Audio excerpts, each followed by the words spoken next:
Come on in, everyone. Come on in because we are here for a special video for Married at First Sight season 20.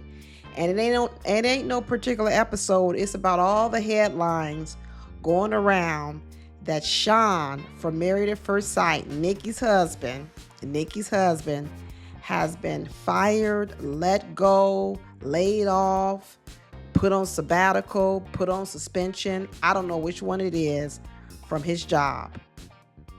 That's what it's saying out there in these streets. It's all allegedly, I guess. No one's confirmed it. Shawn ain't dropped it no Instagram and confirmed it. Because even if it's true, I'm quite sure he's under some type of, I don't know, what do you call it? Can't talk about it clause. Because is this cancel culture gone too far, y'all? Is this really cancel culture gone too far? And at first glance, I want to say yes, y'all. I'm going to say it's cancel culture gone too far. Now, listen, if he did leave, he ain't speaking about it. And it's a good chance he left with a check. It really is a good chance he left with a check because this is borderline. This is some really borderline. Now, I know that where are all my attorneys out there? I know that probably Washington, just like the state I live in California, is an at-will state. I understand that if someone holds a position like Shawn, he probably has a morality clause. I understand all this kind of stuff. But I got questions, and I'm going to talk to y'all about my questions, and you let me know what y'all think. First of all, if it is true, like I said, nothing's been confirmed. It has to be over the original comments and everything that we saw on Married at First Sight. We saw Shawn on camera ask Nikki if she was comfortable giving him morning sexual pleasure without intercourse. We saw that. He asked her that question.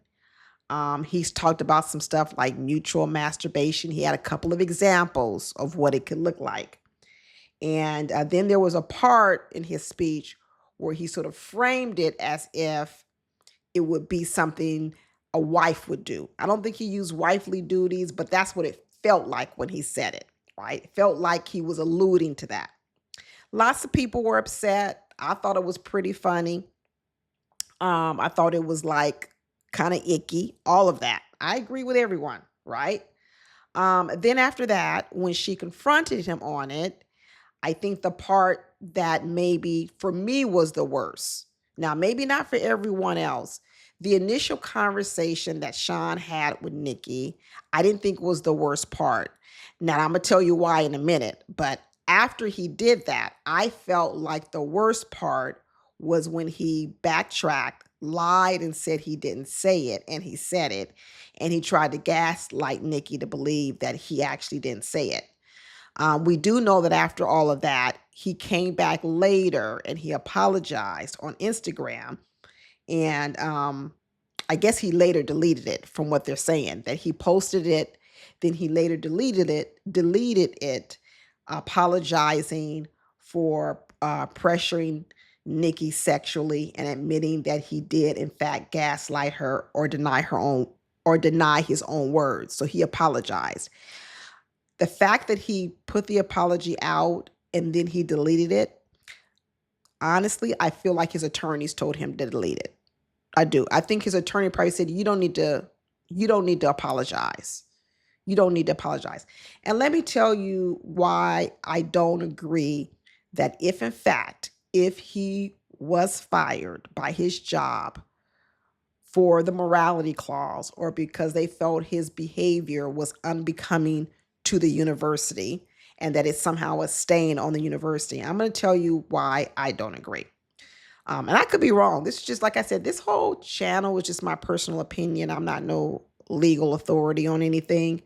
And it's been proven that typically most of the time I don't agree with the majority of the people out there. So, hey, this ain't no other situation. First of all, I want to start with what I know this show to be, right? When I watch Married at First Sight, what I know is that you're married at first sight, right? You're married.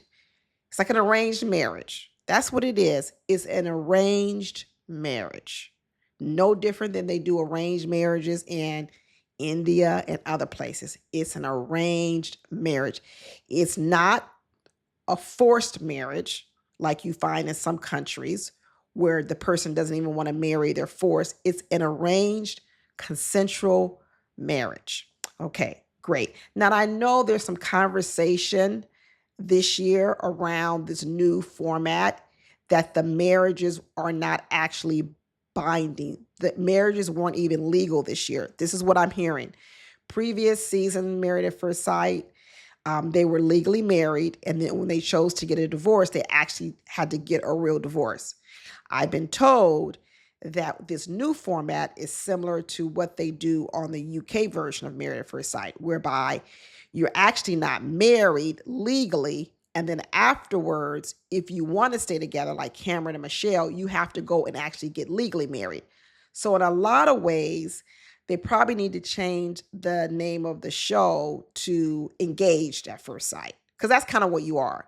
You're engaged at first sight, and then at the end of the show, you have to decide whether or not you want to move from being engaged to being married. But the show is called Married at First Sight. So what they're asking all of these couples to do, whether they're legally married or not, they're asking you to live as a married couple. They're asking you to talk about married couple things. They're asking you to do married couple things. They're asking you to consider married couple things. For the most part, it's Married at First Sight. They want you to act, breathe, eat, sleep as if you're married. Okay, great. If we agree that this show is everyone's supposed to be doing trial marriages, right?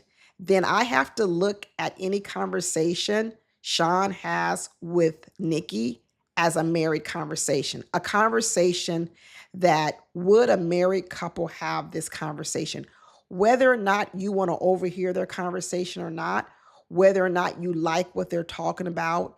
My question is the conversation that Shawn had, is the conversation that Shawn had with Nikki, would that be considered normal married conversation? And I would have to say it is. Um, I would have to say it is. Now, I don't even know what is the marriage rate in the United States. I think, let me see. It's saying that only 46% of people are married, 46 to 53. So we're now moving to a situation where there's actually probably more single people in the United States than there are married people. That's fine. So people like myself, we are slowly becoming the minority, right? We're becoming the minority. So what I'm going to say now, as the minority, a married woman who is the minority or close to the minority, is I'm going to need people to stay out my married bedroom conversations with my husband. That's what I'm going to need you to do. I'm going to need corporate America to not tell me what I can talk to about with my spouse. That's what I'm going to say. So it doesn't matter if other people think our conversation is icky. It doesn't matter. The problem is, does corporate America have a right to start governing what I say in my bedroom? Because remember, I'm saying that Shawn and Nikki are married for this show.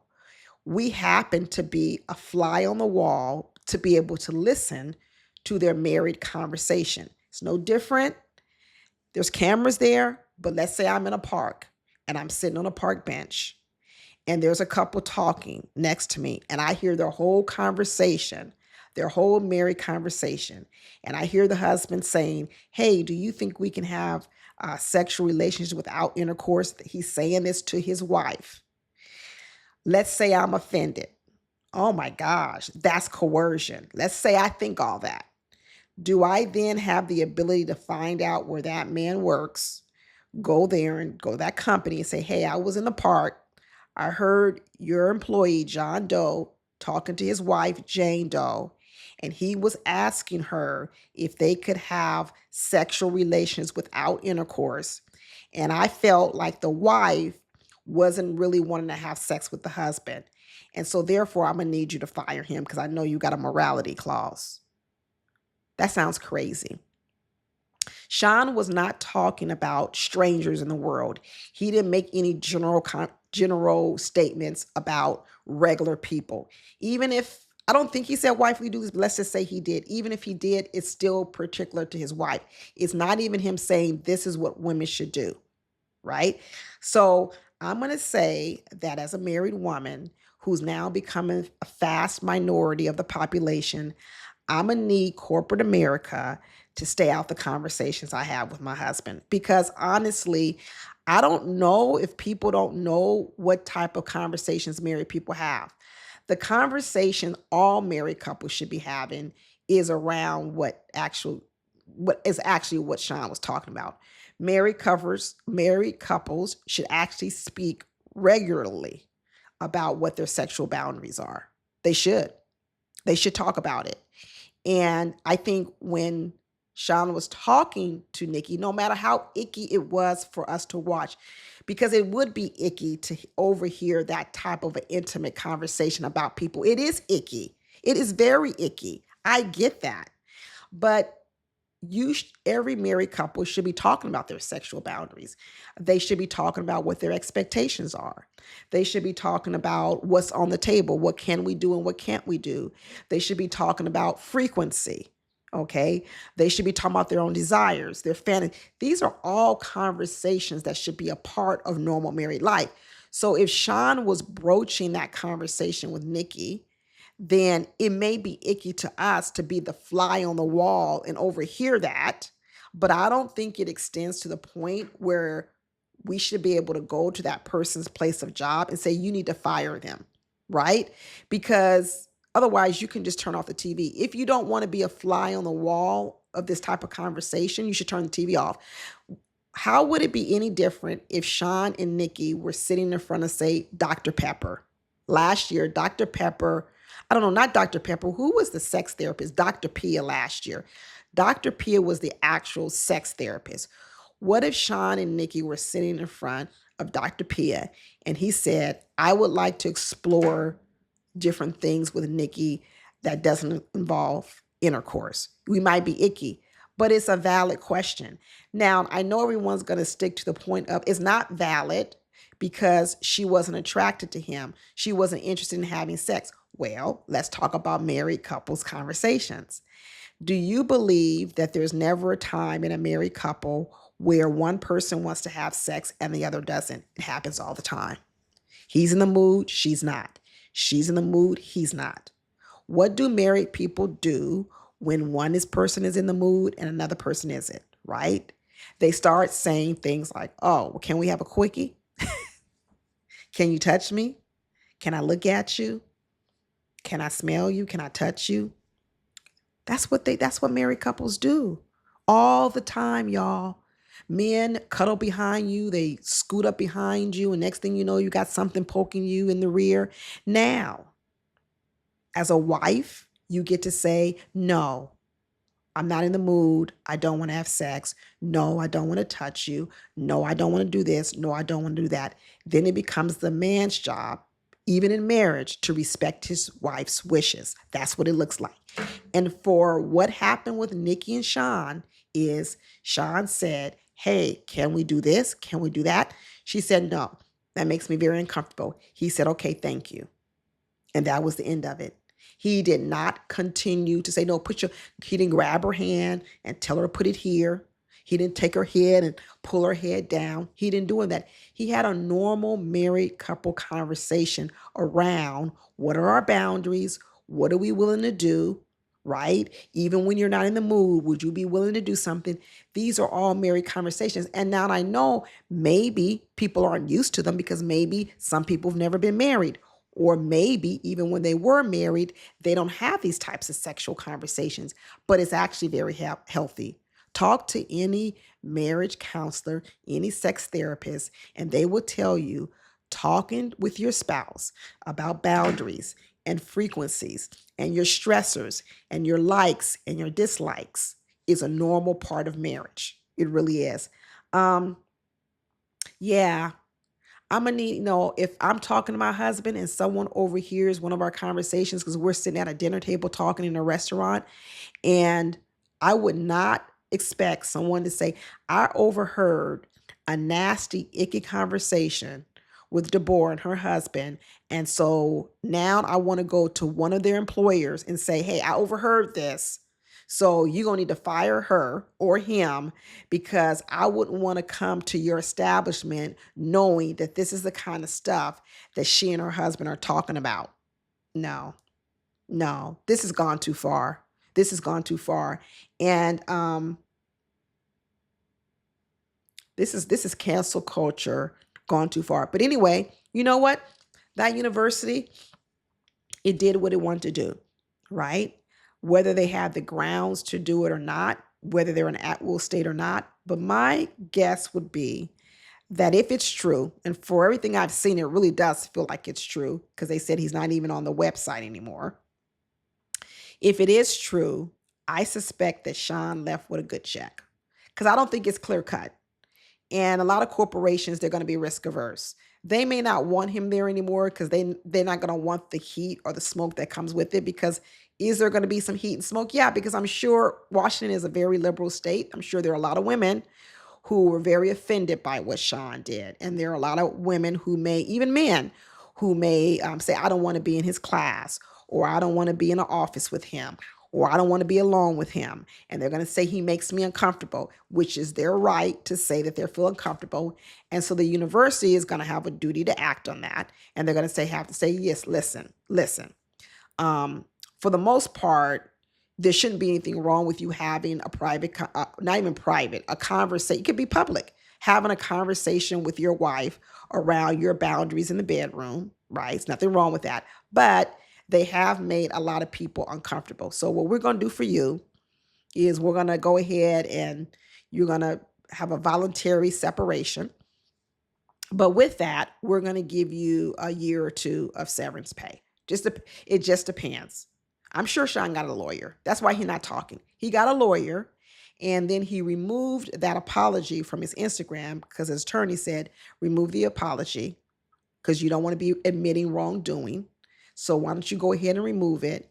And then I'm going to help you negotiate a severance package. And then what Shawn can do is now he's probably getting a check for at least a year to 2 years at his level, at Shawn's level of VP of a university. If they let him go, I'm going to tell you right now, they're paying at least 18 months of severance. They sure are, with benefits. He may not be there physically. He may be removed from that website, but Shawn is getting a check for 18 more months. And then I guess what he's going to do is he's going to go ahead and now spend that time and that energy to launch his book, whether y'all buy it or not. And I think it's sad because like Nikki said, there are not a lot of Black men out here making $250,000 or $200,000. There's just not a lot of them. They're not. So all these ladies who are looking for a six-figure man, there's one less. You thought there wasn't many before, there is one less.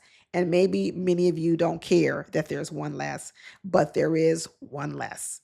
Anyway, let me know what y'all think. I know my views are controversial, but this is what I think. And I'm going to say, speaking as a married woman, I'm going to need corporations to stay out of my married bedroom and stop telling me what conversations I can have with my husband or not.